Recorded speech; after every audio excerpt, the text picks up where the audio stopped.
Good morning, everyone. How are you? Mr. Nelson, welcome back. Mr. Stinson, welcome. We're glad to have you. And I know Mr. Kaswitz had to leave and will not be with us today. We're actually returning to the workshop from yesterday. Meeting. Pardon me? I know. Yeah, so anyway, I do have some news this morning about, I know this board, one of this board's favorite people. And today, I've learned, is Julie Brown's last day with us. Oh, Julie, do you mind just coming up? I'm going to interrupt the schedule for just a minute. Good morning. Morning. I didn't really realize that this was your last day because there are very few meetings that I have here or anywhere in Virginia in which you were not there. So I just want you to know that how you have run this department and represented VDOT and represented all of us has been with such dignity and grace and professionalism. And we are going to sincerely miss you. We really, really appreciate all that you do. And so I know that you have some members here on this board who have had some opportunities to work with you very closely, Mr. Vice Chair. But isn't it just amazing that we're going to have a board meeting and Julie not be here? It's the bylaws or something? It's going to be very challenging. Madam Chairman? I must admit, I'm surprised. I did not know this. And Can I just say that it took my breath away as well. I didn't know this was the day. This is my last CTB meeting. End of the month will be my last day. But Oh, last CTB meeting, okay. But I would say that I can think of nobody that has a greater recall of history with regard to what is going on in our local assistance. And Julie's been a great support to me as we went through revenue sharing and all that. But I've often told new members, I said, if there's one person in Richmond you need to go see and get to know Julie Brown, because she can be a great help to you in anything. And so I really appreciate your contribution, your loyalty, your great recall, and always wanting to help and work it out. And we'll miss you greatly. thank you very much. Mr. Whitworth, can't you just feel this collective moan across Virginia as people are listening to this? I hear it right now. I know. Madam Chair. Mr. Williams. I've been around this, especially around with VDOT since the early 90s in some capacity working with people. And I would undoubtedly say that as far as command of the subject, that Julie Brown is without peer in regards to, you go to her and if it's got something to do with her, I guarantee you, she doesn't have to go look it up. And as many times as I've sat up here and complained about what we're doing, that she's got the job, and she's always looked at me, and I know I can see behind her eyes, she'd like to come over and rip my throat out. But she's always been kind and forthcoming and so full of information and so helpful in everything that I've done with these, all through the years. And She does it joyfully. And she is going to be sorely missed, especially by this member right here. I will really miss her. Mr. Julie, Carey. I have to ask you one question. Is working with Dixon on the revenue sharing project have anything to do with you retiring? That was one of the highlights of my career. No, in all seriousness, I have 37 years with the department. I have thoroughly enjoyed my time working with the department. I will say the Local Assistance Division has a wonderful staff. They will not miss a beat. But, I spent last weekend in Fort Lauderdale, Miami, the weekend before in Charleston, and so they kind of reminded me what retirement's going to be like, so I'm looking forward to having a little more leisurely time. Is it too late to get you to change your mind? Well, I see Mr. Carey standing behind you. Hello, Deputy Commissioner. Morning. I did want to take a minute with Julie here to, on behalf of the commissioner and myself, to really thank you. I mean, really, 37 years, joined in 1982 after graduating from UVA.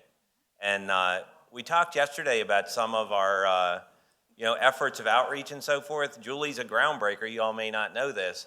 She was the first of 7 all-women cohort in our engineering trainee program to join VDOT in 1982. 7 of you came together and really were breaking ground then in a pretty much male-dominated agency. That's changed a lot. We talked yesterday about 40% of our staff being, the senior staff being female, and Julie was one of those groundbreakers that made that happen. She was an assistant in Ashland, went to Bowling Green residency as a resident engineer there, and then went to local assistance 20 years ago, secondary roads at the time. But it's because she spent that time, I think, in the field and that engineering trainee program. She knows how VDOT works from an area headquarters and operator and snow removal, all the way up through building projects and working with local governments. And that's what made her so successful in her role. So, it's not many people get to 37 years. And I just want to say, just personally, thank you very much. You were always a go-to, always somebody we could count on. And I think you heard that from the board here today. But Julie, it will be sorely missed. And she has, another tribute to her, she's developed some good people in our local assistance division. So we'll carry forward, but that's only a legacy to her for her efforts in getting people ready. So thank you very much, Julie. You will be missed. If you want to take the paper and rip it up, we can do that. But thank you very much. How long does she have to do that? She can do it till the last day. Will you all join me in thanking? Thank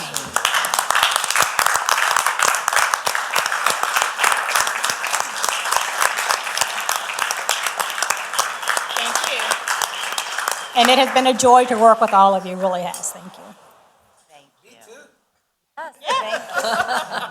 She didn't name names. Secretary, I have to just add that, no offense to Mr. Whitworth with regard to the orientation program, before there was a orientation program and manual, there was Julie Brown. But for Julie Brown, I think she's probably mentored many generations of this board so we can figure out what we're doing. And whenever I had a question, she's the one number I would always call because she knew where all the details were and so forth. So thank you for Ms. Brown, that's for quite that. a legacy. Yes. And you always are welcome back here, if you have those spare days. Yes. And we also have an announcement this morning. Today is the day of the 2019 earthquake drill. It's actually entitled the Great Southeast Shakeout. So at 10:17 a.m. today, you're going to hear the alarms go off in all 3 of the buildings, and we're going to have a drill. We do not have to leave this room. We were hoping it wouldn't disrupt the meeting, but we went a little long yesterday, and I really don't think we're going to be done by 10:17. I don't want you to be alarmed when you hear those announcements. Just feel free to relax for a few minutes, and we'll resume once we get the all clear. So Julie, Carol worked that out. And I understand dinner last night was great. So thank you, Mr. Brown, for organizing that.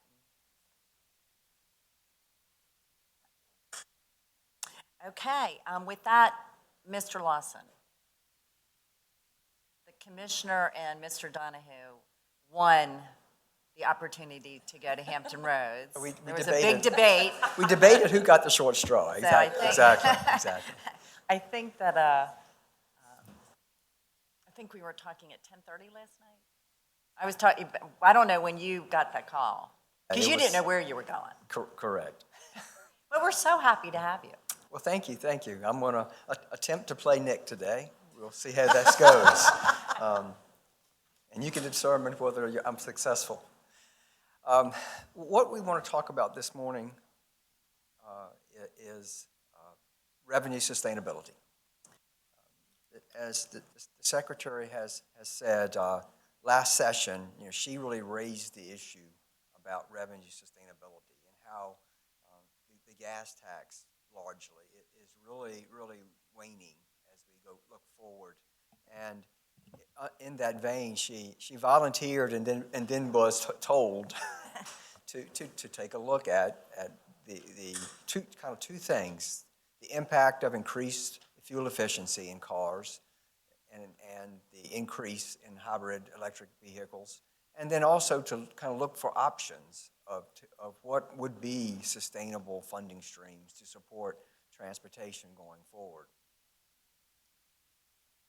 To help us with this effort, we did engage KPMG. So as we are going through this, a lot of the statistics you see are forecasts that they derived. And I'll say that while we are also in discussions with Department of Tax within the Commonwealth, some of the numbers you will see here don't exactly line up with what they say, but I think what we all agree is that the end path is the same. How quick we get there differs, and you'll see we have some comparisons with other forecasters as well to kind of give you some comparison of where we are in this in the assumptions we've made. But just looking at state transportation revenues, and here are the main revenue sources that are the state sources. Obviously, we don't have federal revenues here. That we set them aside and look at them a little differently. But it's about $3.4 billion in state revenues were collected in 2018. And if you look at them in order, retail sales is the greatest producer, followed by motor vehicle sales, which I think is interesting, in that the highest two revenue sources are sales-based sources. And then you look at the fees. The gas tax, diesel tax combined is about $855 million, which becomes the second or the third greatest source of revenue. But if you look at how those sources are performing, you really get an interesting view.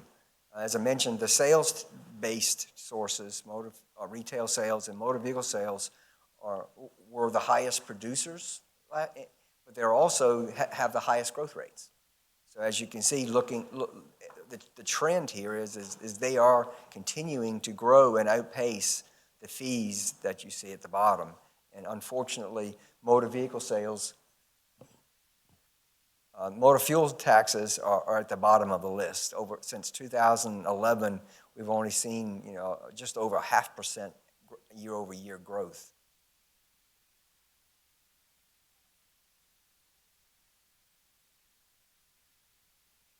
Yeah, exactly. Well, and it's really interesting. It was last year. We predicted it for a long time, and vehicle miles traveled went up, and the revenue from the motor fuels tax went down. So we have that intersection happen. Exactly. 2018 was a first, as the Secretary mentioned. While we saw a little over a 3% growth in VMT, fuel tax collections actually dropped by about 0.5%. If fuel tax collections had grown at the pace of inflation, we would have gotten about $31 million more collections. And when you look at that year over year, you can see how it's changed since 2016. And what's really of interest here too is to note that the 19 collection of 856 is less than the collection of 860 in 2016. So we are definitely not headed in the right path in terms of performance of motor fuel taxes. And when you look at VMT, the projections here are that it will continue to grow. And as you can see, kind of the path we've taken through 2018, but then looking forward with a combination of data from DMV, the census, and the analysis that KPMG put together based on a population regression, you can see that we're expecting about a 7% or 0.7% growth over the course of the time between 2019 and 2040. Then when you look at fuel efficiency of the auto fleet, we also have a growth line, but obviously the growth here impact means less revenue. So what you see here is a depiction of the growth rate in fuel efficiency for the car, the light truck, and then the middle line, the red line being the combined average. So in 2010, it was about, the average is about 20 miles per gallon. And then you notice that by 2040, that number is looking to be about 36 or 37 miles per gallon, a significant increase. And you see that it really ramps up. I mean, it's obviously been growing significantly since 2010, but if you look at the growth between 2020 and 2030, and you're looking at on over a 2.5% year-over-year growth. And we can't forget about the electric vehicle. Depending on how you look at the electric vehicle, that we definitely see a significant increase and ramp up in the vehicles. We believe that the vehicles being used as mobility of service will grow faster, increase faster. And as you can see here, they're forecast here that have it getting to 100% by 2030, where the personal vehicle is expected to grow slower, but still it's a significant growth. How do we, does the trust fund get money from folks with electric vehicles now? I mean, I know there's a method, but. There is a $64 added at registration fee for electric vehicles, and that is it. Or there's nothing? I just say there's an interesting point about that because all electric vehicles are charged a fee, but high-efficiency vehicles are not. So there's no Still rail. staggered or staged or phased approach. $64 on the sale of a new Tesla, and then that's it for the trust fund. So Annual registration. it's an annual Annual. fee, but it is interesting to me, kind of delving into it. If you're all electric, you pay the fee, but if you're high. You do not. Mr. Miller.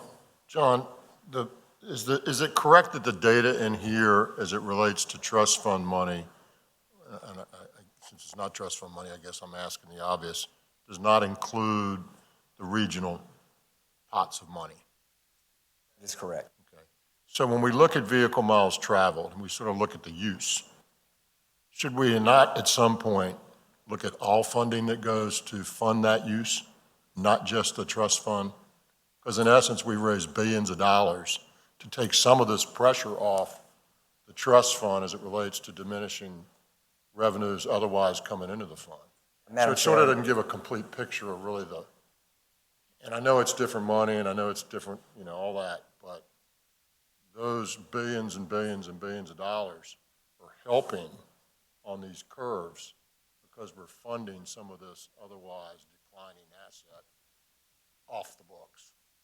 Madam Chair, Mr. Miller, you are correct, and I think the important thing to keep in mind is that the same impact we see here in terms of the ability of the fuel tax to support infrastructure is the same in the region as it would be the Commonwealth. Regions So are also. Not the sales feeling this. tax, Correct. which That is is a major true. component. That is true. Has sales tax revenue. Wait. So at some point, I think it makes sense, if you're looking at need, and you're saying my revenue sources are declining to the need, I got more vehicles, miles traveled, I have less fuel tax, less whatever being collected, that's valid. But the need is the whole need, and the fuel tax CTF is just part of the revenue stream that actually funds that need. Madam Chair, Mr. Miller, yeah, you're correct. What this emphasis of this is the sustainability of the source, not whether the source is providing the an amount equal to the need. The need study is obviously a different piece of this. Just a little bit. Yes, thank you. Okay, is that better? Yes. thank Okay. you. So, yeah, the key, again, is that the sustainability effort is focused on how well the revenue source will perform, not whether the revenue source is providing as much money as we think we need to spend. The amount of need is a different effort, and obviously the commissioner's been talking about that some through the special structures and the other pieces he's been working on. Madam Chair, just one last question. What does the federal trust fund get from electric vehicles? We're collecting 64 a year. What is the federal trust fund get? I don't believe they're getting anything because they're largely based off of the fuel tax. Add to that, there was a motion at ASHTO to add it as part of the platform, and it didn't pass.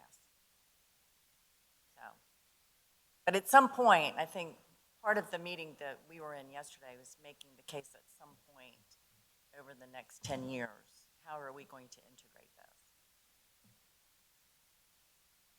Slide does illustrate the view of several industry experts. We've compared what KPMG has created as a Virginia model, and that being the blue line, and compared that to Morgan Stanley, Credit Suisse, and Bloomberg. And you can see that Bloomberg does seem to be an outlier in that they believe the adoption of EV will grow much quicker, I'll say, than the other sources. But if you notice that the Virginia-specific model that KPMG has created is fairly in the center of what everyone else is predicting. So I think from that perspective, we're in a pretty good position as we are looking forward and as what to expect as it relates to electric vehicle adoption. So looking at, one of the big things then, after we kind of got some of this background in place, was to forecast fuel consumption. And you see fuel consumption has a slow growth that it took place between 2012 and 2018. But as we mentioned in 2018, we actually saw a reduction in the collection even though VMT was climbing. And then based on the increasing CAFE standards and the adoption of electric vehicles, you see what the forecast is predicting. It is a significant trailing in the consumption of fuel. And with that reduction in fuel, obviously it becomes a reduction in revenue. I have a couple charts here that kind of illustrate the impact. So what this chart shows is, starting at the left, we have the amount of revenue that is expected to be collected just based on the volume of fuel. Then we adjust for additional VMT. So you figure if you sell more cars, you burn more fuel, so you have an increase. And that gives you a kind of a gallon starting point. But then there are deductions from what electric vehicles, mileage that is happening by an electric vehicle. Obviously, they don't consume gas. And then there's the improvements in fuel efficiency. And as you'll notice in this depiction in 2030, there's a 31% reduction in collections related to fuel efficiency, while there's only about a 3% reduction as it relates to EV penetration. But even in this scenario, you are looking in 2030 of collecting about 65% of revenue that would have otherwise been expected because of the changes in fuel efficiency in EV vehicles. And likewise, in 2040, it really starts to exacerbate, and you notice that the EV proportion now is really picking up. And in 2040, from a gas perspective, the collection that is forecasted here is 38% of what would have otherwise been expected. Diesel is not quite as drastically impacted, but still it is seeing impacts largely in the short term from increased fuel efficiency, about 20% reduction. And then by 2040, you're seeing the fuel efficiency reductions increase and starting to see some significant impacts from electric vehicle or alternative fuels.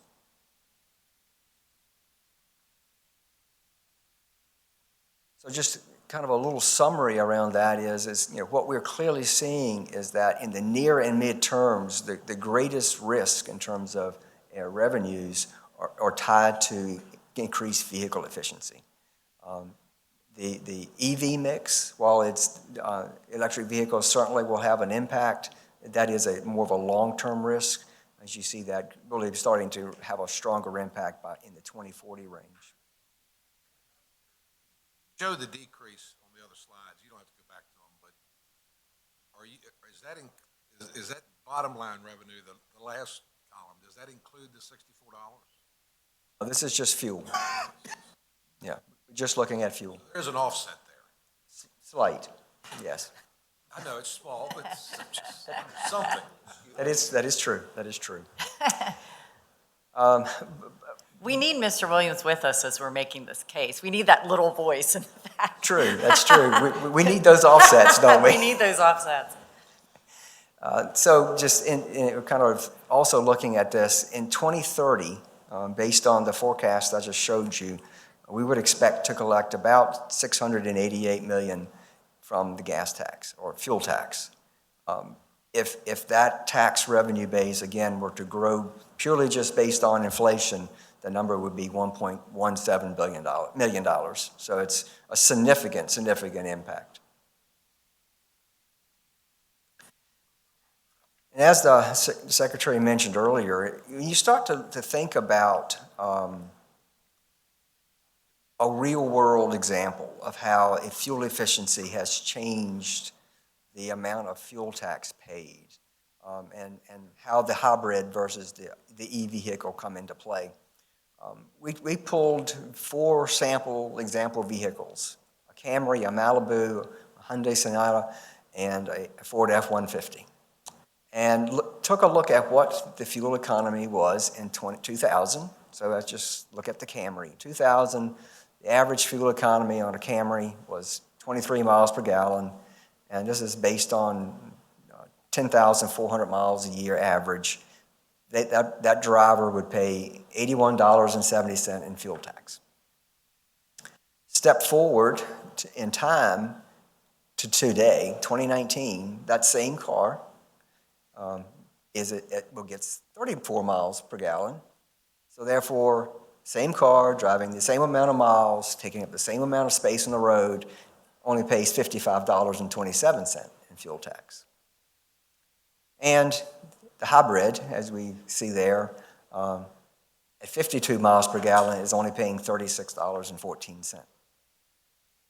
And you can see how that compares. And what's really interesting is if you the 2019 Ford F-150 is doing almost as well on fuel as the 2000 Camry. So everything, even light trucks are seeing those significant increases in fuel economy, which is great. It's great for the environment, but it's from a revenue producing standpoint, it's not supporting the needs of transportation.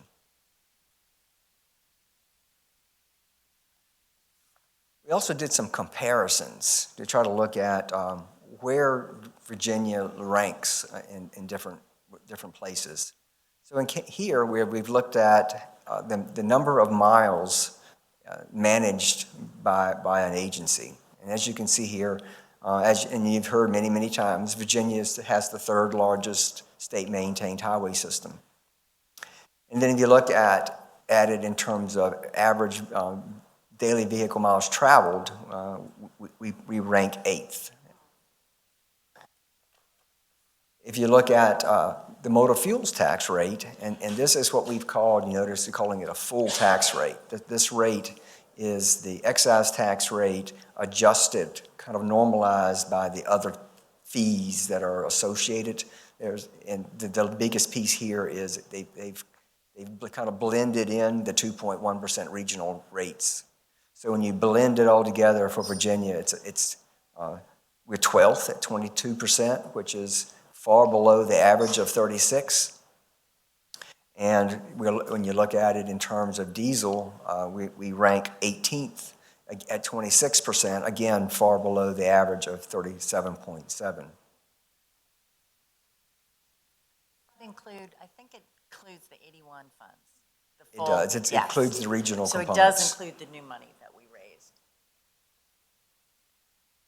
As part of the effort, we try to identify as many different funding options as possible. And I'm not going to read through the list, but we looked at many items related to truck and freight items, items kind of outside of what you would think of in terms of necessarily transportation items. We obviously looked at the consumption items that we have today, including road pricing and tolls, VMT-based sources. And I think many would agree VMT is likely the way of the future. But the question is, how do we get there, and how long does it take to get there? And then we also looked at kind of emerging business modes. You know, what are there things to be, or is there a place for in e-commerce for fees, or through your car sharing type scenarios, or other things related to your high efficiency or electric vehicles? And then just some value caption options that you see listed here. We also took a look at kind of who's doing what. And we picked a sample from an AASHTO report. And you can see here, basically everyone has a motor fuel tax of some sort. There are a couple states, Georgia, Massachusetts, that has a tourism-related fee, hotel tax. We do in Northern Virginia region. There are some natural resource fees that are being implied in some places. Obviously, tolling plays a role in many states, including Virginia. There are vehicle fees imposed in most states, as well as in a few places, a general sales tax component. We also looked at who pays.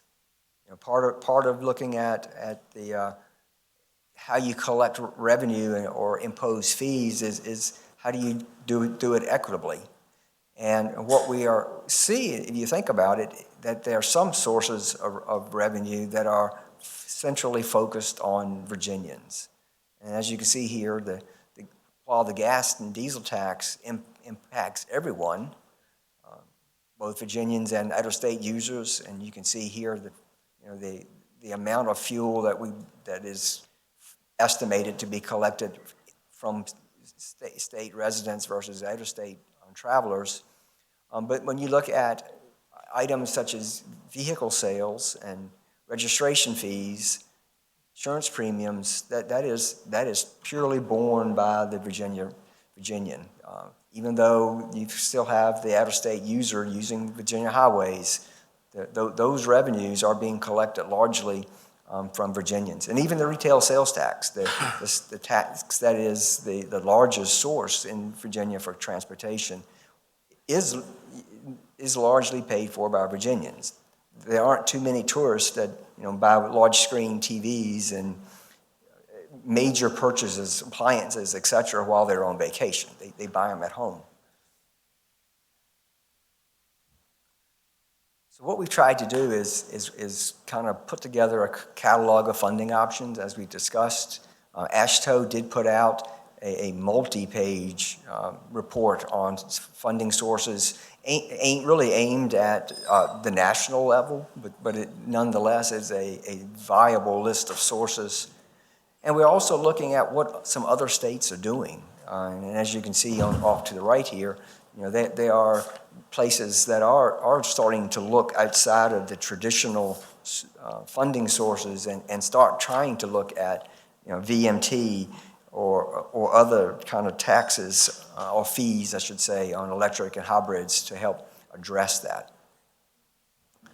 So what we're doing is really trying to look at kind of 4 categories and kind of trying to come up with some options, recommendations going forward. And I'll just kind of pause here for a moment and just say that as part of this effort, we were required to put together a task force or a study group to look at this. And we've met twice.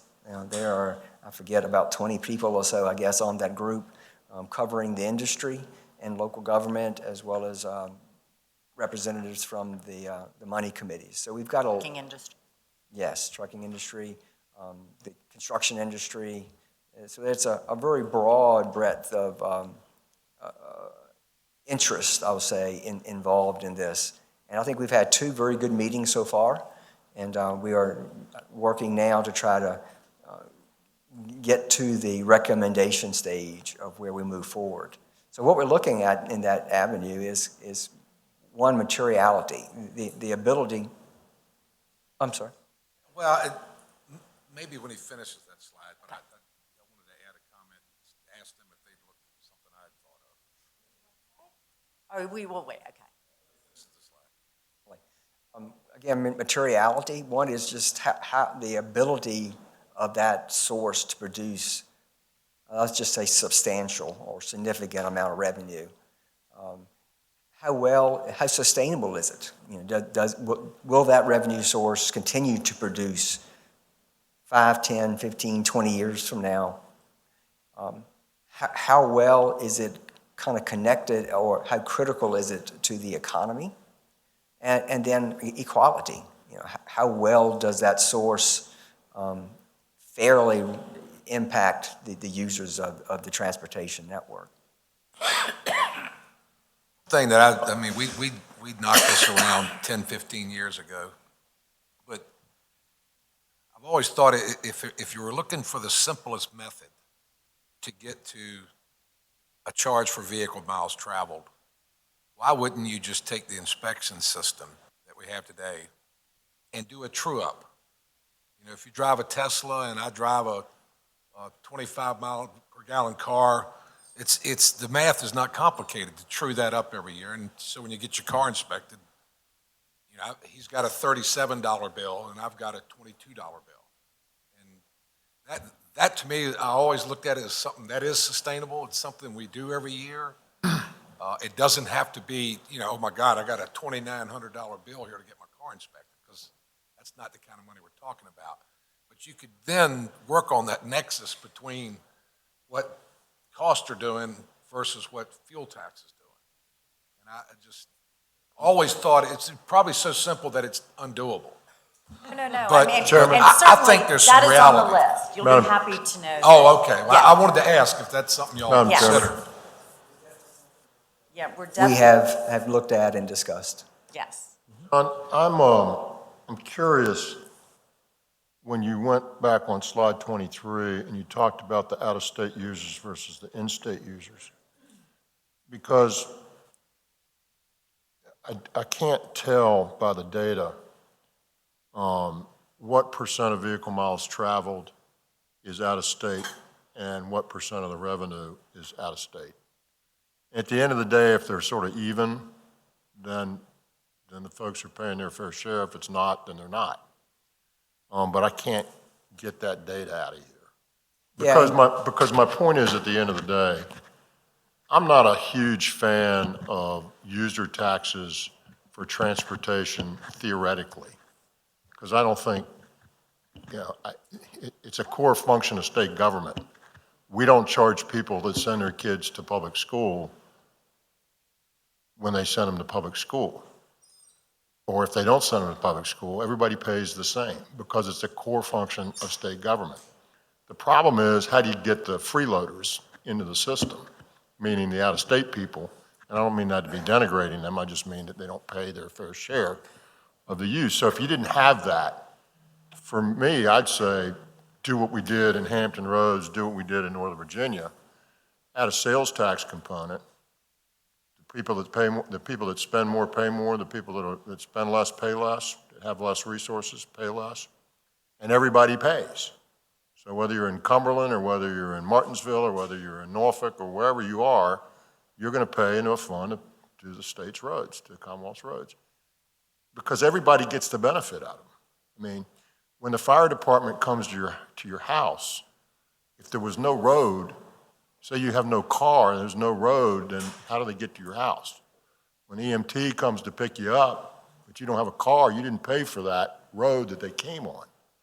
So I'm not a big fan of user fees. I'm only a fan of user fees when we manage networks to make them more efficient, perhaps, or when we get the out-of-state free riders, not freeloaders, free riders into the system. So I was curious as to how much of the vehicle miles traveled, in essence, the use, is paid for by out-of-state people, and what's the equilibrium there?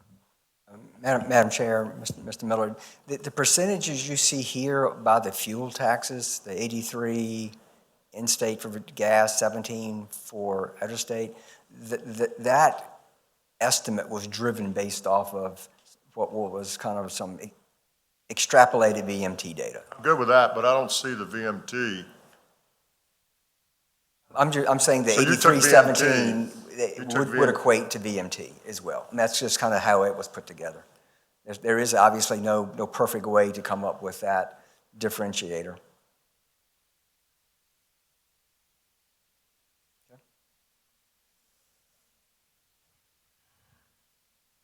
Mr. John, oh, I'm sorry. No, Mr. Tom. Thank you. I just had a quick question. When I'm looking at the funding context slide, and it shows, a number of different states and where they're generating their income, and considering that Virginia's, the lion's share is coming from general sales tax, and I look at a state like Colorado, who's charging the same amount of cents per gallon in fuel tax, where's their revenue coming from? I don't think we showed Colorado on that other list. Let me see. They show, Julie similar Brown, to- she knows. But similar to Virginia, but not the general sales tax. And since that's the majority of ours, I just wonder what states like Colorado are doing when they're charging the same amount in fuel tax as we are. And the other question I have, when we look at these projections, what sort of projections are we using for percentage increase in future drivers or vehicles within the Commonwealth?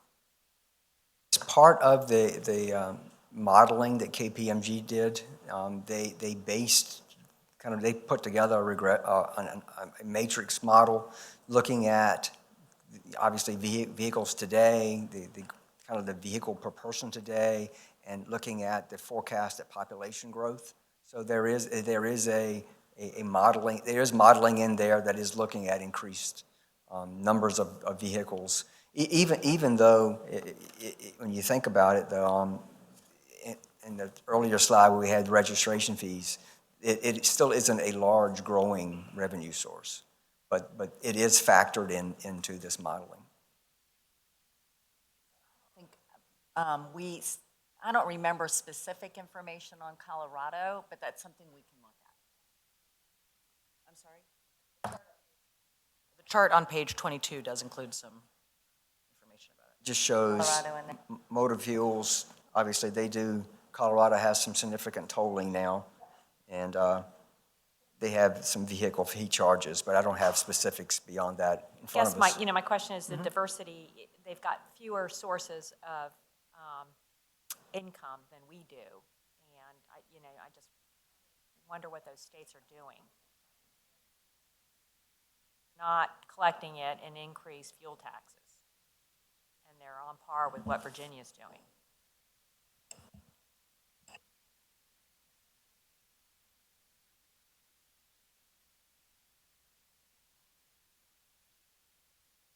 So I'll just use that to transition to this slide on 26, which is the excise tax. So if you look at this, Virginia is third at 16 cents, which is obviously much less than the average of 24.85. It's 27% of the maximum, 59% in Pennsylvania. And I think if you notice, Colorado here is about 22 cents. So they do have a significantly higher fuel tax. Even though, from a diesel perspective, Virginia and Colorado seem to be right there together at about 20 cent, 21 cent, both falling below the average of 65.62, and significantly below the Pennsylvania's high of 75 cents.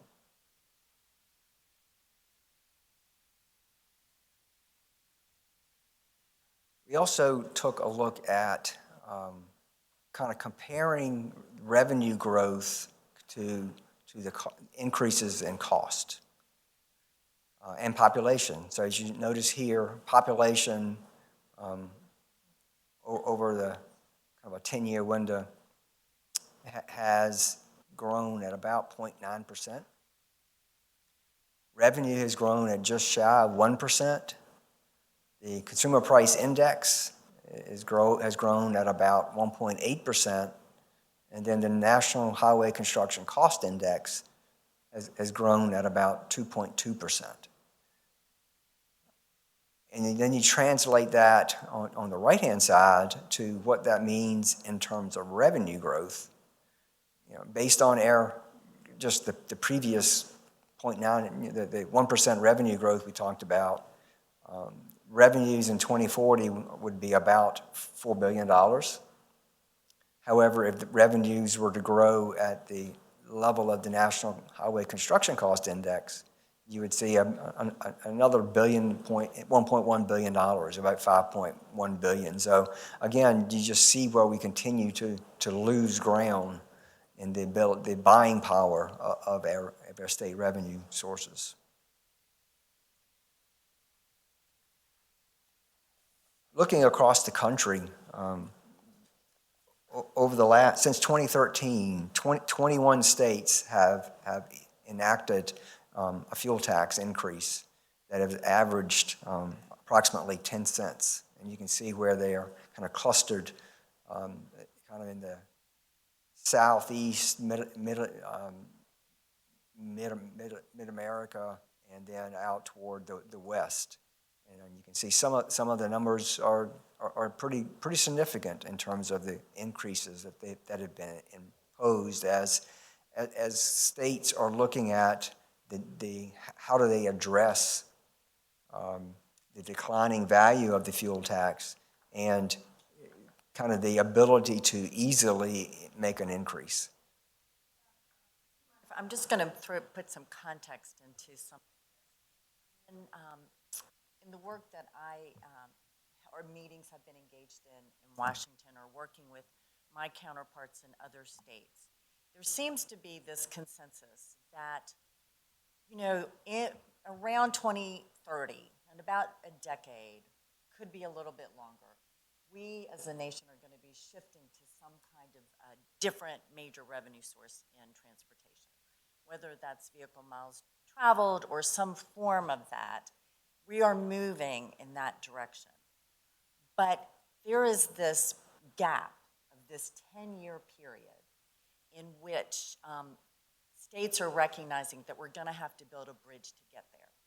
Even as states like Oregon and Utah are looking at trying to implement a hybrid or energy efficiency or collection of VMT, as they're going through that, just think about the challenges of trying to institute some of this as a single state when how many of us cross state borders and how is that collected and how. So recognizing that the country is moving in some direction to another form, how do we as states build the bridge to get there? And how do we begin to look at VMT over time? So that's somewhat the background, I think, for some of the data that you are seeing. It's kind of emerged from our study group, but we're seeing across the country. I think what's been interesting, because it's counterintuitive, as we're sharing the diminishing impact of the motor fuels tax, and you're looking at 21 states who have raised it quite significantly. So anyway, for us all to consider as you're hearing some of this information. I will also just say that Virginia, in the past couple months, we have signed on to the 95 Corridor Coalition. It's a coalition of 13 states along the whole East Coast looking at VMT, kind of what the future might be like. So we participated in one phase of the study. We're now we're entering another phase to try to see how we could collaboratively look at what the future could bring. Oh, I'm sorry, Mr. Whitworth. I understand. When you talk about the excise tax, you're talking about the state excise tax or the federal? The rates I've been showing you are all state rates. There's also an 18 cents Correct. federal That would be on excise top of tax, that. and that goes to the highway fund. Correct. Thank you, Madam Secretary, for that. Embellishing upon that Mr. there. Chairman, real quick, I don't want to go back in the slides, but if the feds have an 18-cent tax and our motor vehicle fuel tax is 16, right? How much of the 18 comes back to us? That is a difficult question, and I'll just say that without going down the whole path, Madam Secretary, of donor-donee, Virginia has always been seen as a donor state in that we have gotten back our kind of minimum 95% requirement. So from that perspective, I would say we're only getting 95%. But to clarify, over the last several years, there's been general fund contributions into the trust fund. So therefore, we're actually all getting more than we are contributing. And where the general fund revenue comes from. If the portion that More comes than from we're Virginia contributing from is the what we gas pay tax. in, then we're not ahead, we're still That's behind. correct.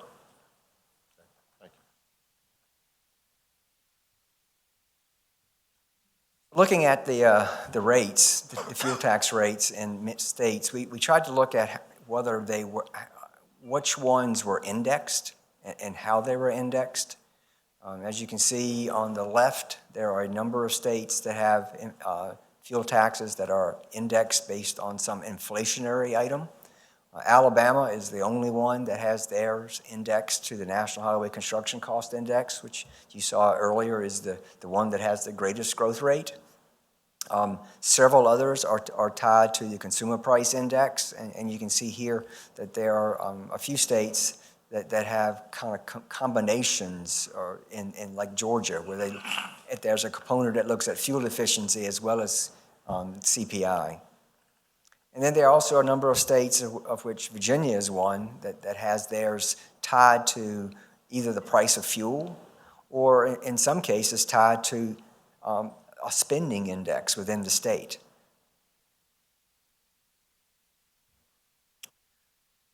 We did look around the country and to see what, as we talked earlier, what some of these other places are doing related to these emerging markets, and looking at fees on transportation trips, looking at the TNC fees, and some other things here that you can see can generate funding, obviously, but as you can see, they don't generate a significant amount of funding. So you look down into down like in Colorado, you're talking about a fixed fee of $111,000. So they're not big revenue producers when you're looking at these sources, but we're nonetheless looking at the sources to see, even if they're not viable necessarily today, what does it look like tomorrow, and whether it's something that should be in kind of that step two as we look to the future. We also looked at the registration fees related to electric vehicles, both what's existing today, being the kind of the darker bars, and then there are a few states on the left that are proposing additional increases. So you can see like in Minnesota, once their increase is imposed, they would have a fee of $250 added to their registration. And you can see on the far right, Virginia that's the $64 fee we mentioned earlier, which is third from the lowest. Colorado happens to be the lowest at $50. Madam Chair mentioned some of the other VMT-based fees that are, programs that are going on across the country. Obviously, Oregon has been the leader in looking at VMT. There's also been some work obviously done in California. Obviously, a big thing we see in those western states, though, is you have very little cross-state travel because the states are so large. And as the Secretary mentioned, we are partnering now with the I-95 Corridor Coalition, trying to bring another view, more insight into how VMT can work in a cross-jurisdictional environment. Because clearly, on the East Coast, especially the Mid-Atlantic, you can have people traveling through 3 and 4 states in a day, just, making a circle around Washington. So we are really trying to look at that, and what that is doing is actually generating us an invoice, saying that based on what you drove last month, this is what you should be paying based on a given cent per gallon. And I received my first invoice just a week or so ago, and it tells me my car gets too much, the gas mileage is too good, and that I only paid about 60% of the fuel tax that I should be paying in terms of my usage of the roadway. So it's very interesting to see that when you look at it in a very detailed, very deliberate means. Utah is looking at a road usage program, and really what this is how you determine a per mile fee and use it as part of an index for saying if you want to sign up for this program, you can either pay X amount per mile or you can pay some maximum amount. And it would be interesting to see whether users believe that a fixed flat annual rate amount will be valuable to them versus paying a per mileage charge. We have, again, we've, as you can see, we have covered a lot of ground as we have looked at revenue, performance, revenue collection options for funding transportation, and trying to determine how to best position Virginia as we look forward. And as the Secretary mentioned, we know something big is coming probably in 10 years. But we've got to make it 10 years. And as you can see from the numbers discussed today, without some change, it will be a very painful 10 years if we don't do anything. Again, the task force has met twice, and we're looking to meet again early November. And hopefully shortly thereafter, we'll have recommendations to move forward. Secretary, just say real briefly, I travel a lot. I drive through North Carolina a lot. In the 4th term of Jim Hunt, back in the 90s, they put the legislation to, as I remember, to inflation. And in North Carolina, around span of 10 years, they leaped ahead of Virginia as far as road construction. Jobs were lost, particularly in the Hampton Roads area, et cetera, et cetera, et cetera. So, and best my knowledge, really hasn't been a real controversial decision by the state legislature in North Carolina since that time. So my read is we have if we have a courage of a Jim Hunt or a Governor Gerald Baliles, and we have a General Assembly that will not stick its head in the sand and deal with the issue like they did years ago in North Carolina, then hopefully this issue be something that won't be such a negative on our state this time comes on.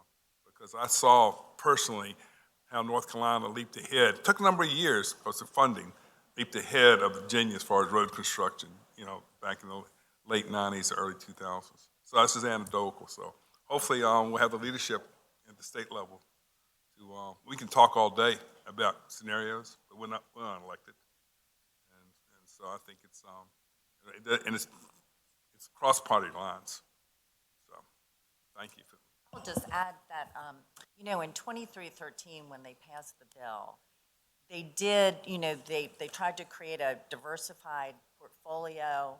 I think one of the decisions, which was really made in good faith, was to index our gas tax to the price of gas, thinking at the time it's never going to go down. And how long did it take? But the price of gas has dropped dramatically. And so as Nick describes it, we backed the wrong horse. And so we actually have a floor in our gas tax, just to even keep it static. So the General Assembly did step up. It was just the decision to tie it to the sales tax has really come back to us as well. And I will just say that as this information is being presented, every single one of us that we work with in transportation is very supportive of all the momentum for electric vehicles and energy efficiency and all of this. So we're fully on board with all of that coming forward in our future. We're just trying to be very realistic and honest. And I think that was your point yesterday about looking at maintenance and how are we going to do this, being really candid about where we are. There's a real impact to sustainability in transportation.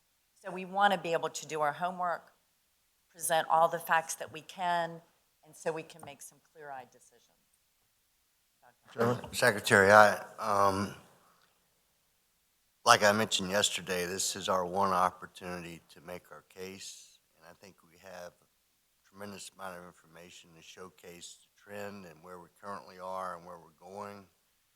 And the key to this is the title of this is sustainability. So I'm not smart enough to figure out what it is or how it is, but we need to have it where it's going to keep pace with our future needs without going back and revisiting. There needs to be a way to keep pace with what we know we have in front of us in terms of inflation and adding lane miles and all those type of things.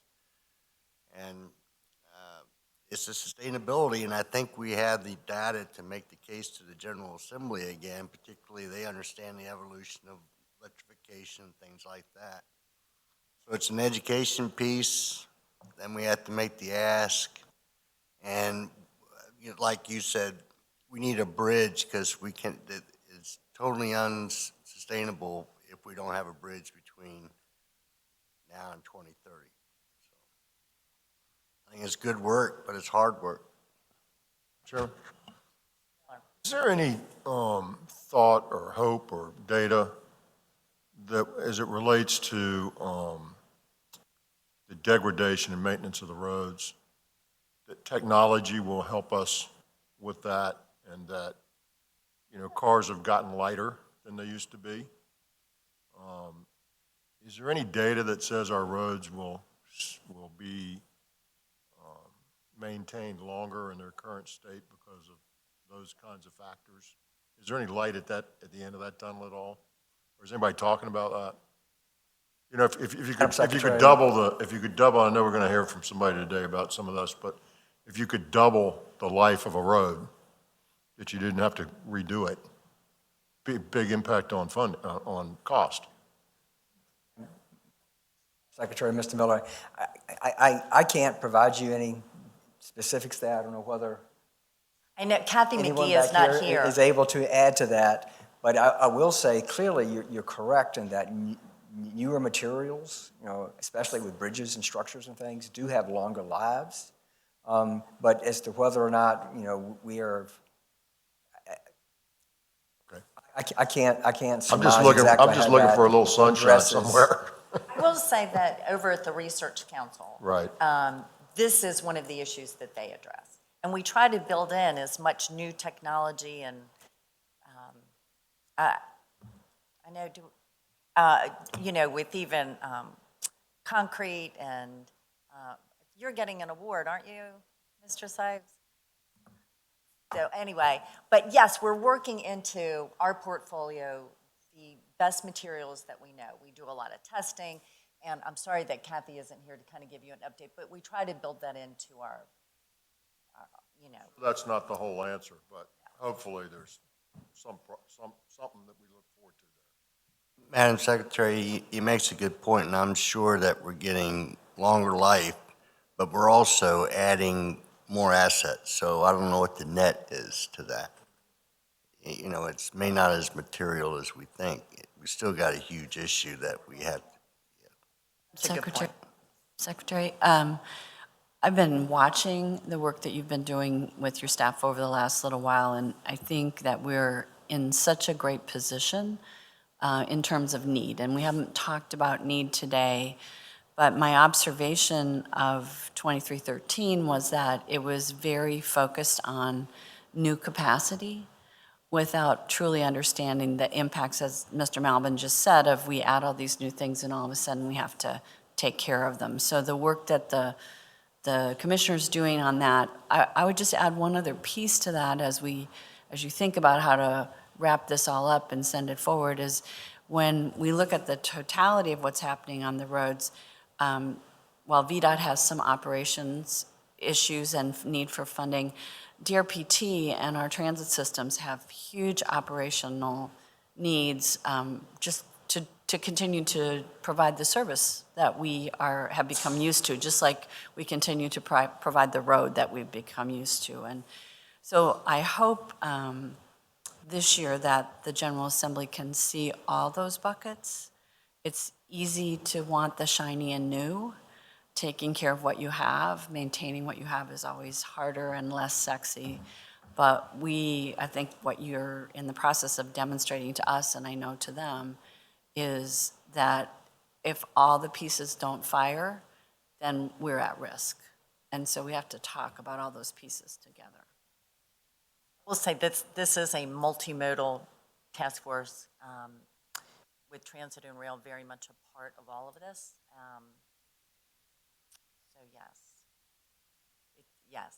So we're attempting to look at this comprehensively.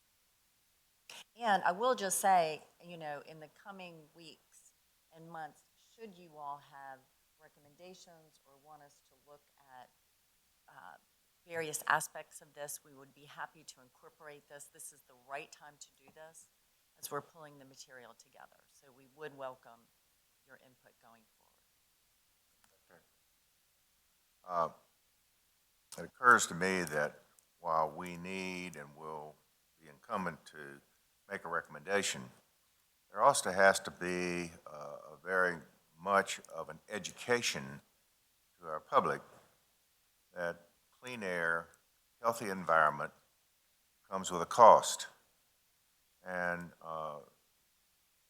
it's going to be a hard sale to say you're going to have to pay more somewhere else in order to have this clean air and healthy environment to maintain roads. And I think part of this whole thing, there has to be an education and explanation to bring the public along that there is a cost.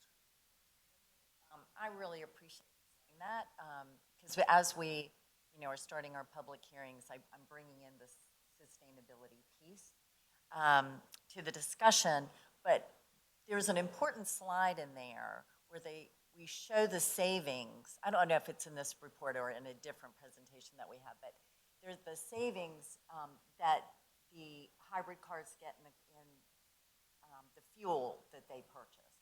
So really, we're trying to make sure that people actually don't pay more. We're trying to make them just pay what they would have paid or had been paying over the years. So, but that is just such an excellent point. And it would support what Mr. Williams wants to do. The slide is in there showing in there? the 4 different vehicles, and you can really see the impact that in terms of gas tax paid for the hybrid user. I realized that over these past hours, these 2 days, I have a lot of documents and a lot of presentations that are going to specific things. So, anyway, so then I go, oh my gosh, was it in this presentation or that presentation? But so anyway, I realized that too yesterday with the endorsement of financing. So that was in a different presentation. So thank you for that, and we'll just continue to bring you updates. And again, welcome your committee. Okay, I'm going to pull up. Ms. Mitchell, do you have anything that you just want to add from the Rail Committee? We did receive a presentation yesterday from Jen DeBrule and our transit staff about our coordinated human services plan.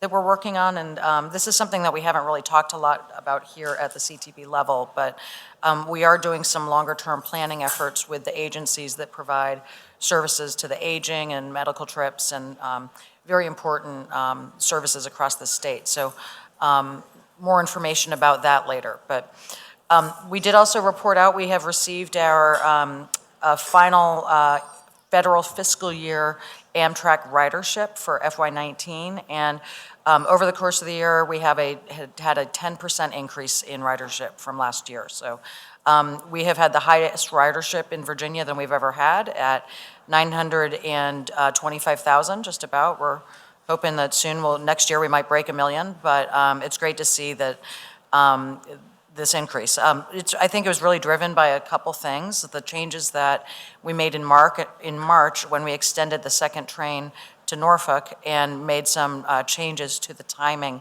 of the overall routes in Hampton Roads. When we look at the changes that just those 3 routes that were affected by that, we actually had an increase of 18% over last year's ridership. So that was another 67,000 riders that we carried just between March and the end of September. So all good news on the ridership front, and we again hope to continue to see some more increases next year. So that's it.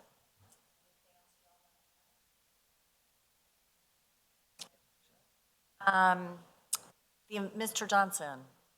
Madam From the Secretary, environmental- thank you very much. I'd like to report on the Environmental Task Force that was set up a couple of months ago. We've had 2 operational meetings and 2 focus meetings. The overall issues are sea level rise and the impact on transportation infrastructure. As an example, flooding on roads where services can't be provided either down below those roads or otherwise. And the other is greenhouse gases and the impact over time. We had a presentation yesterday by the Center for Coastal Resource Management, which is part of the Virginia Institute of Marine Science. Recently, they have been working with our research institute and with the Department of Natural Resources in a joint MOU that's basically funded through VDOT. It's a 5-year program. It's a $3 million amount of money that they're using in their research. They have specific deliverables that are being developed and established. They're off and running with that.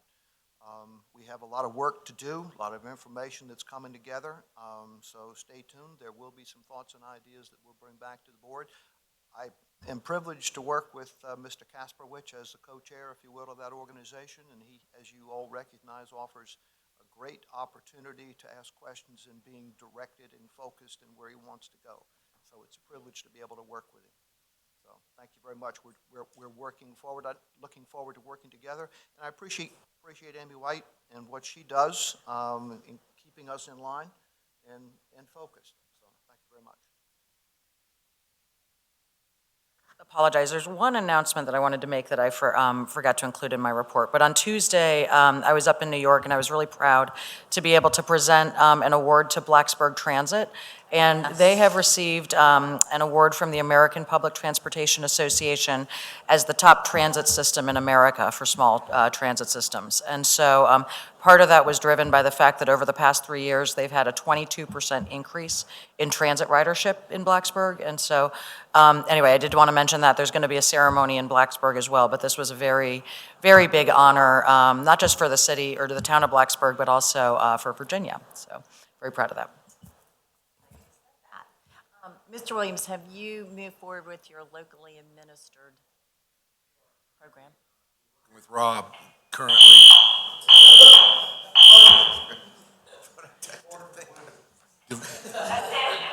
All central office employees, this is a drill.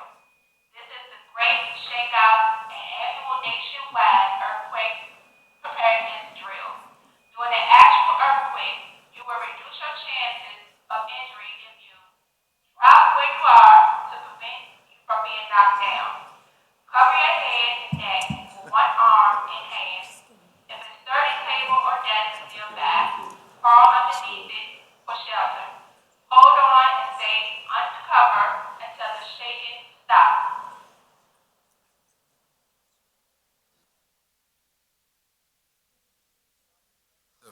So we just sit quietly, or?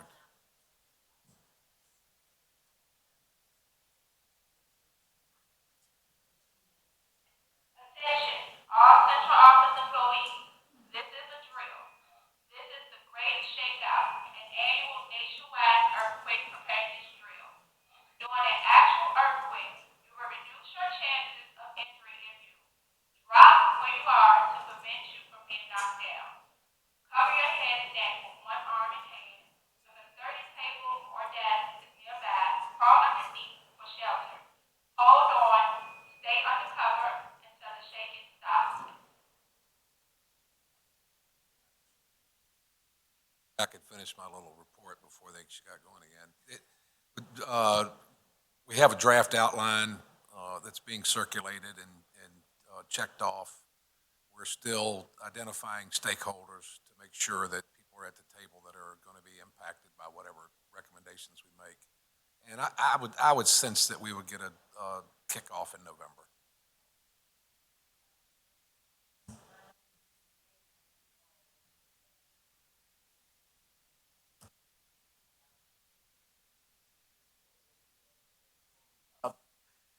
The task force has met a couple of times. We've reviewed the existing statutes, reviewed guidelines that were adopted several years ago with regard to the commercial naming of roads and how they could impact the board's authority to manage road naming responsibilities. I think our plan is to do some additional inquiry with regard to some of the historical context issues. And then we think that either in December or January, we'd like to have a report. Great, I love concurrence. Ms. Hines. Thanks, Madam Chairman. As folks will remember, we had those repeal of regulation that we had a big conversation last month, and I have a report here to pass around. Thanks to Joanne Maxwell, we had a great conversation, a great review. The recommendation is going to be to do the actions as proposed, but in the process of really looking hard, what we discovered was that there are two underlying resolutions of this board, policies of this board that date back to the mid-90s, one related to the lighting of roads and the other one related to cut-through traffic. Both of them really need to be seriously updated, given the kind of work that's been going on. So the resolution will also include that direction to VDOT to begin the work of updating those particular policies. So that's the short of it, and it'll be back before us to vote in December. That was the plan. And then moving forward, we won't need to do this because we will all have access. This concludes the Great Shakeout earthquake drill. Please resume normal activities. This concludes the Great Shakeout earthquake drill. Please resume normal activities.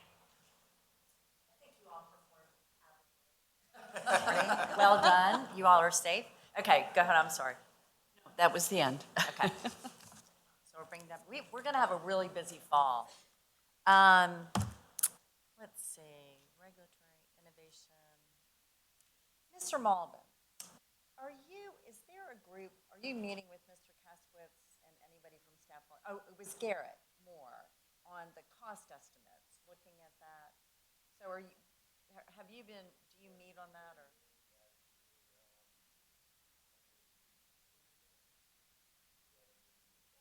And we're brainstorming the ideas, and we're making progress on some ideas. So That's great. I just, as we're starting these public hearings, the costs all going up. And, communities having to deal with that. So I was just curious. Oh, what we found is that we're not alone with these challenges, but I think we've brainstormed a lot of ideas where we can improve the process. To what extent, we'll report back later on, but I'm real happy with the progress we've made now just in terms of data collection and getting aware of some of the deeper issues that surround that process. So, Bart's been very helpful. Bart. And I'll just conclude the workshop with the fact that while we were in AASHTO, VDOT was awarded the President's Award for Performance Excellence for Data and Technology-Driven Strategic Guardrail Management. And so Marshall Herman was one who represented us, and Van was there, and we were all there, the commissioner and I, and Deputy Commissioner Carey, to celebrate that. But it is a huge deal to be at that conference, all 50 states, and to be one of the President's Awards. So congratulations to you and the entire team. With that, anything else? We'll move into the action meeting. Has anybody signed up? Oh, Mr. Sype, of course. I'm sorry you let me know this morning. Good morning. How are you? And thank you for asking. I'm doing quite well considering my age and my habits, you know. But Madam Secretary, 3 minutes. Madam Secretary, members of the board, I'm Ray Sype with the American Concrete Pavement Association. It's my honor this morning to present to VDOT, the state of Virginia, the 2019 Pavement Longevity Award for Route 316 over in Accomack County. This road is 79 years old. It's a concrete road of all things, and it's served the citizens well, continues to do so. And just put this in perspective, when they were planning this road and getting ready to build it, World War II had not quite started. You move back another 80 years and you're back in the Civil War. So it's been a while, and it's still performing well. As a matter of fact, you know, sustainability is a big thing, and as you're trying to avoid the depletion of your natural resources to preserve it for the future, this is a good example of that. As a matter of fact, this road as it exists right now is a marvelous candidate for an unbonded overlay. Put a piece of fabric out there that is specially designed to break the bond of deflective cracking, put 6 or 8 inches more concrete on it, and I envision my great-grandchild coming here addressing this body around the turn of this century and giving you a second sustainability award or longevity award for the state of Virginia. It's a marvelous thing to think about. I want to thank the folks at the Hampton Roads District, the administration, the materials folks down in Elko, and Chris Esdell over at the residence. They've been great help, and good records made this a very easy award to give. And thank you all very much. I do want to say, I've got a few seconds left. Last month we talked about National Roundabout Week. And in September 16th to the 20th was National Roundabout Week. I'm still trying to recover from the celebration. Federal Highway Administration was involved in that. I did learn that on Virginia Tech, they're planning another roundabout, a rebuild of a roundabout, a lot of bus traffic, shoving and running, and they're planning to do it in concrete. And it just warms the cockles of my heart, and I appreciate anybody that had anything to do with that decision.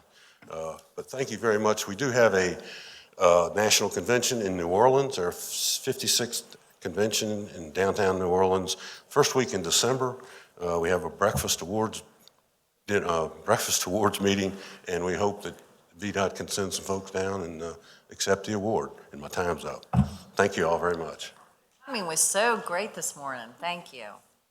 Is there anyone else here today who would like to address the board?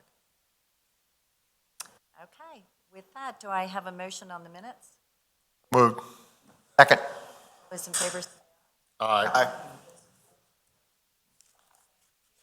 I believe we have Mr. Walton for Julie Brown.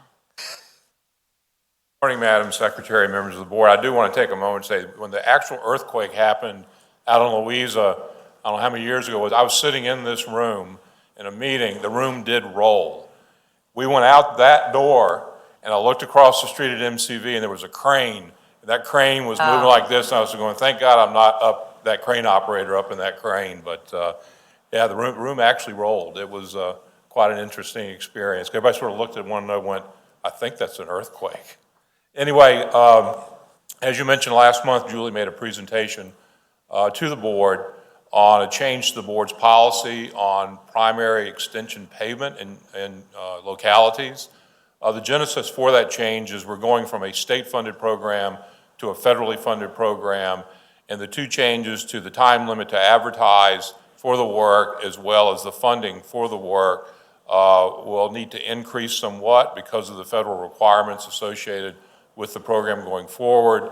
So the recommendation from the department was to increase the annual funding per locality from $1 million to $1.5 million, and the time limit for advertising for the award of the work from 6 months to 12 months. And we would request your approval of that resolution making those changes.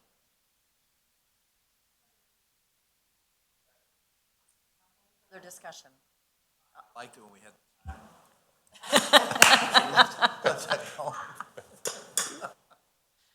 He did okay. It was quick. Aye. All those in favor say aye. Aye. Those opposed, nay. Thank you. Thank you, Mr. Yates. Mr. Vlasic, good morning. Secretary Valentine and CTB board members, good morning. I have 4 decision briefings before you today. Decision briefing number 1 is from James City County, Hampton Roads District. Approval of the Commonwealth Transportation Board is sought by James City County for the naming of Route 614 Centerville Road from its intersection with Route 5000 Monticello Avenue to the intersection of Route 613 Muse Road in James City County as the Earl M. Buddy Heisler Memorial Highway. James City County wishes to honor and memorialize Sergeant Earl M. Buddy Heisler for his exceptional service and ultimate sacrifice as the Sergeant and Deputy Sheriff for the county. Sergeant Heisler served the residents of James City County for over 6 years and was a devoted husband and father and a devoted public servant. Sergeant Heisler was killed in the line of duty on September 19, 1978. He was the first and has been the only law enforcement officer killed in the line of duty in James City County. He left behind his wife Carol, his daughter Cindy, and his 2 sons, Earl and Billy. VDOT supports this request, and Mr. Marbron, do you have any words you'd like to say? Support that as well. Probably should have memorialized this heroic act person before now, but I make a motion we approve. Okay.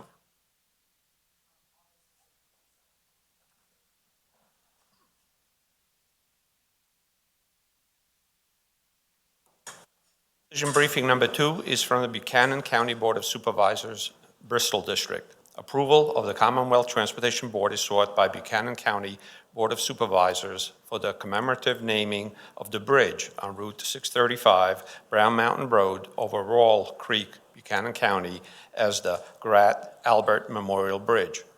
The Buchanan County Board of Supervisors wishes to honor and memorialize the life, service, and ultimate sacrifice of Corporal Grat Albert Keene.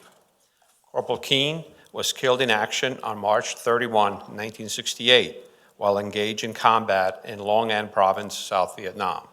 Corporal Keene either received or may have been qualified for the Purple Heart, National Defense Service Medal, Vietnam Campaign Medal, Vietnam Service Medal, Distinguished Unit Citation, and the Good Conduct Medal. Corporal Keene is honored on the Vietnam Veterans Memorial in Washington, D.C.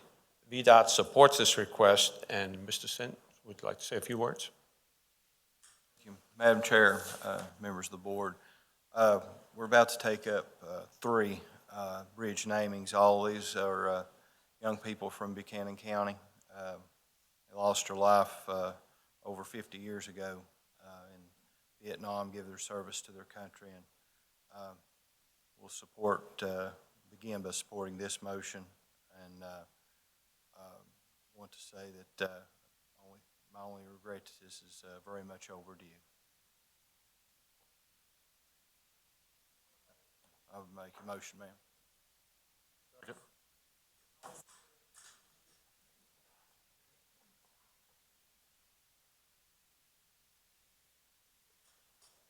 Decision briefing number 3 is also from the Buchanan County Board of Supervisors, Bristol District. Approval of the Commonwealth Transportation Board is sought by Buchanan County Board of Supervisors for the commemorative naming of the bridge on Route 680, Contrary Creek Road over Dismal Creek, Buchanan County, as the Gerald Wayne Cantrell Memorial Bridge. The Buchanan County Board of Supervisors wishes to honor and memorialize the life and service and ultimate sacrifice of Specialist Gerald Wayne Cantrell. Specialist Cantrell was killed in action on April 4th, 1969, while engaged in combat in Quang Ngai Province, South Vietnam.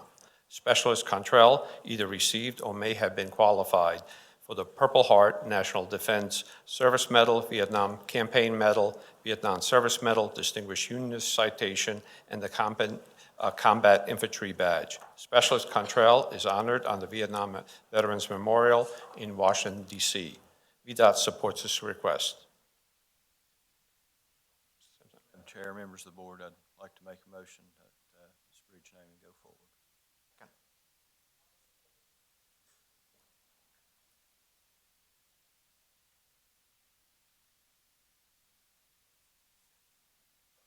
And last decision briefing number 4 from the Buchanan County Board of Supervisors, Bristol District.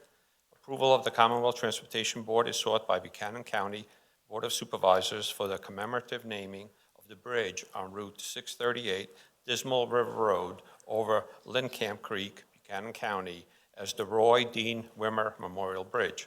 The Buchanan County Board of Supervisors wishes to honor and memorialize the life, service, and ultimate sacrifice of Private First Class Roy Dean Wimmer. Private First Class Wimmer was killed in action on March 8, 1969, while engaged in combat in Tay Ninh Province, South Vietnam.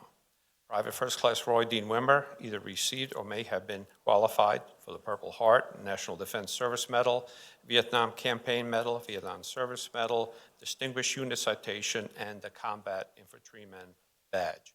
Private First Class Wimmer is honored on the Vietnam Veterans Memorial in Washington, D.C. VDOT supports this request. Chair, I'd like to make the motion to go forward with this naming.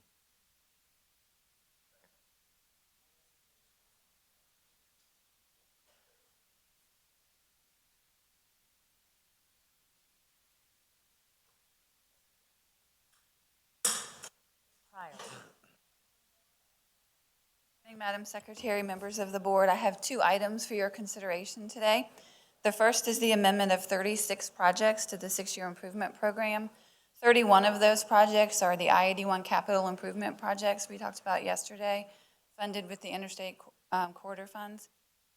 The remaining 5 projects are in Hampton Roads, Richmond, and Stanton, and they are funded with non-smart scale funding, and we recommend your approval. Second. Those in favor say aye. Aye. Thank you. The second item is my normal monthly transfers, and I recommend your approval.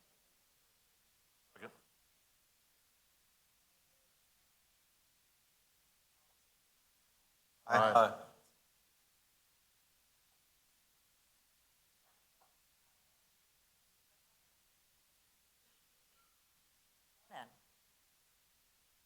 Morning, Secretary Valentine, members of the board.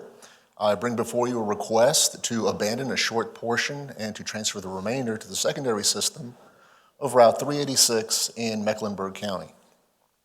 This route served Mecklenburg Correctional Facility.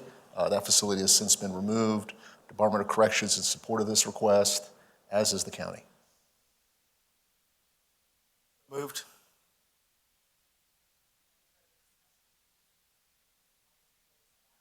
Aye.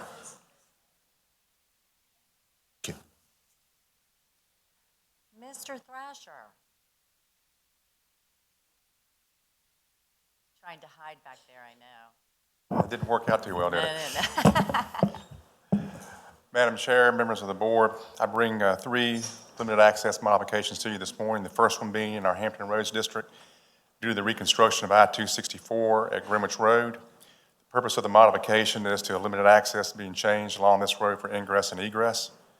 The notice of the wilderness was posted on May 22nd, 2019, and expired on June 3rd, 2019, with no public comments. The proposed limited access modifications were supported by the City Council by resolution dated September 3rd, 2019. Limited access was approved by FHWA on August 2nd, 2019. Request approval by the board. Move. Further discussion? All those in favor say aye. Aye. Second item, another limited access modification in our Richmond district. VDOT is currently extending and widening the ramp of 288 off of 360. Purpose of the modification is for a limited access ramp widening. Notice of a wilderness was posted on September 6, 2019, and expired on September 17th of 2019 with no public comment. Chesterfield County supported this on August 21st, 2019. Request approval by the board. Moved. All those in favor say aye. Aye. Final modification, again, is in Richmond District. Construction of a new emergency pull-off located on an I-95 southbound for 64 eastbound at 3rd Street. This is to be utilized to remove distressed vehicles or emergency vehicles as well as towing vehicles during emergency situations. Notice of public wilderness was posted on September 2nd, 2019, expired on the 14th of September with no public input. Proposed limited access was supported by the City of Richmond Director of Public Works via letter on August 26, 2019. FHWA approval received on September 30th, 2019. Request approval by the board. Further discussion? All those in favor say aye. Aye. Thank you, Madam Chairman. DeBrule, Madam Chief of Public Transportation. Morning, Madam Chair and members of the board. I have 2 action items for you this morning. The first pertains to the annual reporting by WMATA for fiscal year 2019. Director Mitchell briefed the board back in July and again in September on the legislative requirements, the CTB policy, and WMATA's required certifications that were submitted on time. Based on the analysis of this information by DRPT staff and the Office of the Attorney General, we are recommending that the CTB take no enforcement actions against WMATA related to this for fiscal year 2019. So the resolution before you today memorializes that recommendation and finalizes our review process for fiscal year 2019. And with that, we recommend your approval. Further discussion? All those in favor say aye. Aye. My second item this morning is the approval of the I-395-95 inaugural commuter choice program of projects. You were briefed on this item last month. We talked about both the program of projects and the process that's used between DRPT and the Northern Virginia Transportation Commission and the Potomac-Rappahannock Transportation Commission. DRPT and the Office of the Attorney General have completed our reviews of the recommended program and have found that the program of projects satisfies the requirements of the Memorandum of Agreement and the criteria for funding. Both NVTC and PRTC approved the program of projects at their respective commission meetings on October 3rd, and the resolution before you today provides final approval for this inaugural program of projects and incorporates them into our 6-year improvement program, and we recommend your approval. Okay. Aye. Mr. Capel's a big chance. Mr. Kaswitz is not here. He's on the phone. Good morning. I have a 1 action item for your consideration this morning. That is order number B56. This is a Fredericksburg District project in Caroline County for a bridge replacement of the southbound lane over Mattaponi River. We had 6 bidders on this project. The low bid exceeded the evaluative estimate by about 15%, but after conducting our bid analysis, we find that the bids submitted, those 6 bids submitted, do represent market value. Of note, 4 of the 6 bidders were within 5% of one another, so they're really tight competition there. So we are recommending for award of this project. Have a motion from Ms. Hines. Oh, I'm sorry, second. Okay.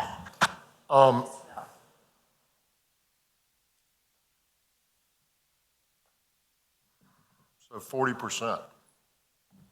All right, 16, million six on 4, right? The LND estimate, yes, sir. This project was one that we had contingency on this project. It unfortunately wasn't accounted for in the bid items. So for instance, what you're looking at with the low bid, the 5.7 to the 4.1, that is apples to apples comparison, bid item to bid item. This project did have contingency on it. However, it wasn't accounted for in the bid items. So in this instance, there is actually a surplus of funds, and we have the money available and anticipated the cost to be closer to what the actual bids were. Sure, I understood that, but are you telling me that I can compare the 5.7 to the 4.1? I don't care whether we have the money or not. That's not my question. I do care. In this instance, an adequate contingency was not included with this 4.1 number. It was allocated in other non-bid line items. In reality, so the contractor would put in a bid, including the contingency? No. Would not. Bid item to bid item. So in this instance, to answer your question directly, the L&D estimate, the estimated construction cost here, is not an actual, a very good comparison. Mr. Thrasher, Mr. Balbon, Mr. Kasperitz had a meeting earlier this week to discuss this. The L&D estimate is a planning funding level estimate. When we do the actual evaluative estimate, which is used to compare to the bids, we're considering the same items that the contractors are considering regarding limitations of operations, constructability issues, whereas this number is purely a historical average.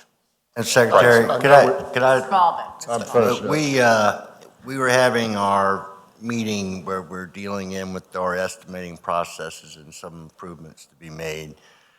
We used this particular project to showcase some opportunities of improvement. The timing of it was very good to have that as we had our meeting. But there, as I mentioned before, we've identified a number of areas that we wanted to discuss more in depth. But this particular project showcased some of the opportunities that We're on it. we're on. Great. Thank you.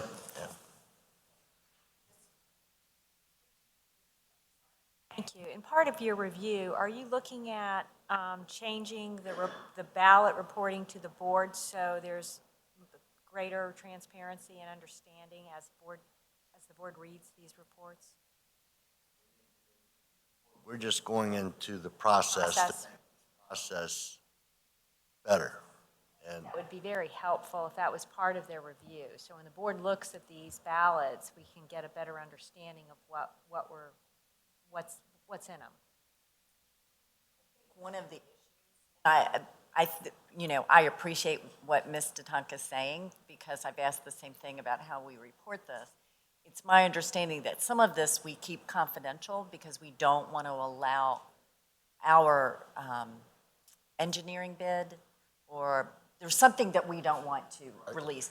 But as much transparency as we can have, I think, would be very helpful. At the end of the day, when you show us both of those numbers, and regardless of the fact there's another number you don't show us, you're just asking for us to say, well, what's with this process where we're 40% off? So I know you're right. Again, Smart Scale has changed a lot of things now. I mean, in terms of process, because we've got to give a number that's got to be high confidence level, because we can't have that variability. We talked this very much in depth. We brainstormed a lot. We've looked at some data in other states. We're not the only one dealing with these issues, and I think we're on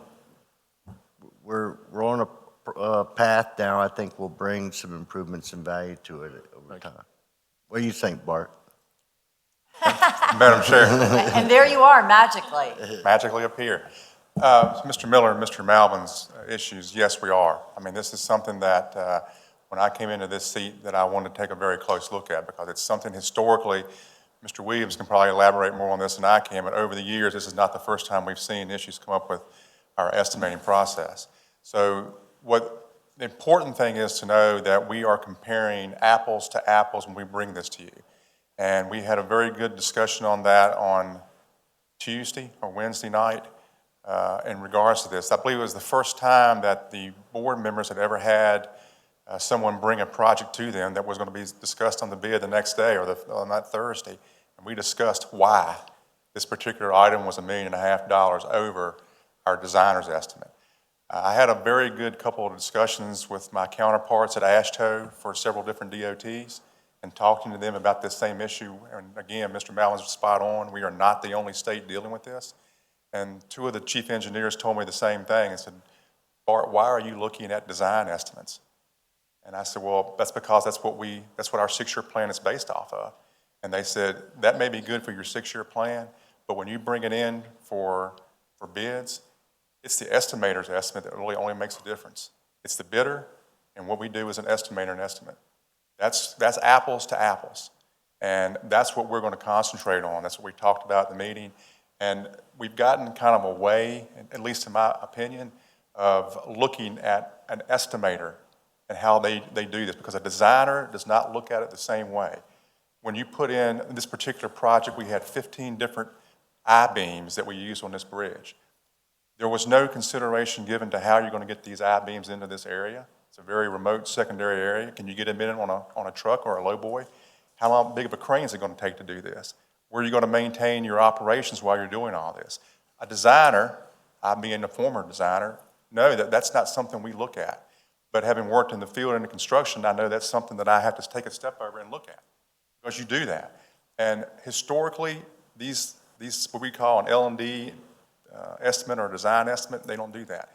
So, Mr. Miller, to your point of view, we have to be comparing apples to apples. And right now, the 4.1 number to the 5.7 is not apples to apples. Regardless of that number, we were off. Madam Secretary, I'm a novice at this, but I'm trying to learn. But what I've learned to this point is the design estimate is worthless. And why we even look at it, I have no Mr. Malvin idea. could say that clearly. You know, Madam Chair, the other issue they have when they're sitting down in their office to put this together is they don't have the true impact that the estimator that's sitting in one of the contractor's office does. Like, we can't even hire truck drivers. We can't buy equipment. I mean, you want to buy a new bulldozer, it might take you 6 months, 7 months to get it. We're loaded. We don't have any more people to do the work, but my boss wants me to bid it. And so here's my numbers. It's not going to be cheap. That's hard for them to track and it's doing it monthly. I mean, it's monthly. These situations exist when a good estimator could be sitting in the VDOT office with none of those factors impacting how they're putting those numbers together. Possibly. What we were doing for $6.50 a cubic yard 3 months ago has nothing to do with what we're doing for $6.50 a cubic yard now. Possibly an independent They don't even overview in the relate. process may showcase some of it. Right. I think we all agree there's a lot of opportunity to improve the process. No doubt. I was just saying that is a part of it. Yes, in the current environment, the labor issues, It's a part of all those things. I think the key thing you said is the estimator is not considering the same things. Excuse me, the designer is not considering the same thing as the estimator. Correct, sir. Makes perfect sense to me. Back to his point, lay down yards, remoteness, change in the climate in the last 6 months, et cetera. On this particular bid item, as Mr. Malvin can attest to, we saw a great fluctuation in cost estimates for 5 or 6 items that we had a bid for, that the contractor was 3, 4, in some instances, even 5 times the amount that we had. And that gets back over to Mr. Williams' comment. When you have a market that's just so fluctuated with work, they're going to bid on it, but they're going to bid on it and, okay, I'm going to throw this number out, and if I get it, I'm going to make X percent. I don't know how I'm going to do the work because I can't get the crews there, but we'll worry about that when we get the bid. And a lot of that you're seeing on that. Yes, please. Thank you. I just want to be clear. I'm completely supportive of anything we need to do to make, to ensure that we get the most competitive bid in terms of disclosures.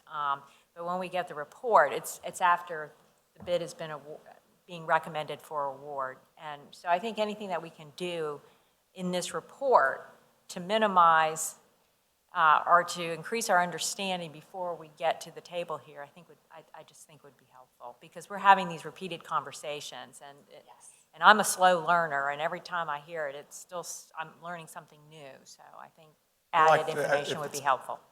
Madam Chair, I'd like maybe to discuss that, or have our staff discuss that, just to get a better idea of what you'd like to see and what we can see. I know when we met with Mr. Mallett and Mr. Kaspowitz, that was the first time you guys had ever had a meeting like that, but I think that's important to be able to sit down and talk about that. So they're the co-chairs of our estimating task force.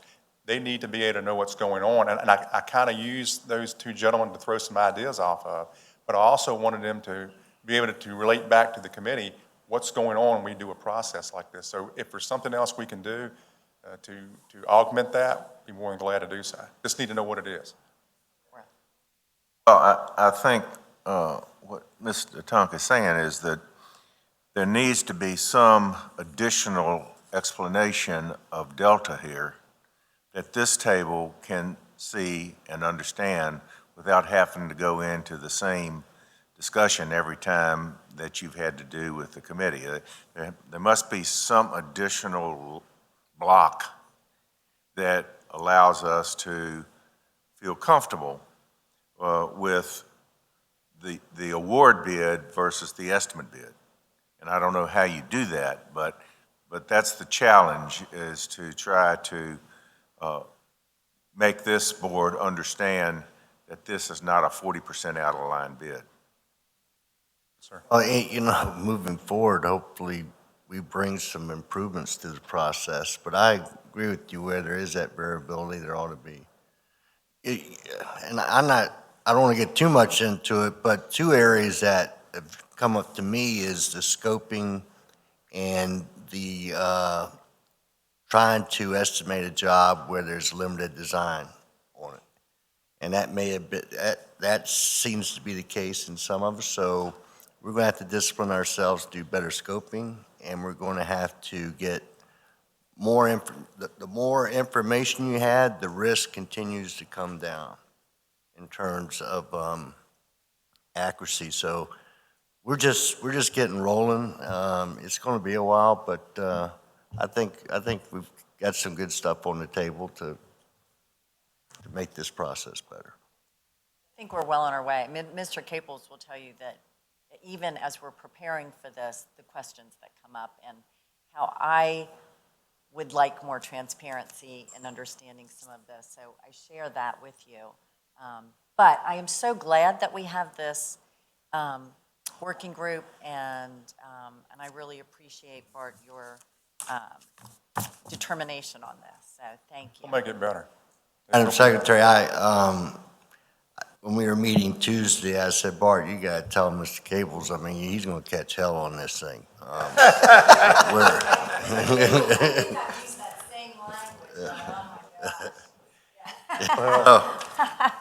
Scott wasn't here.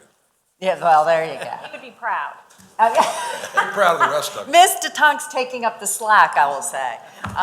So with that, we have a motion, we have a second. Any further discussion? All those in favor say aye. Aye. All those opposed, nay. Thank you. Madam Chair. I didn't know how I was going to call Mr. Rucker and say, I'm really sorry, your project did not get approved. His first one to come forward. I'm like, oh, let's try to do this one. So thank you very much. Is there any new business that you all would like to bring forward? With that, I really thank you. I know it's been a long meeting. I will look forward to seeing you in November. We will get the times and dates and schedules out to you as soon as possible. And I also hope that you're able to attend the summit that's coming up that week up in Crystal City. I think there's a keynote that we're working on, and I believe you're really going to like the title of the presentation. And with that, I'm going to adjourn the meeting. Thank you. He just said.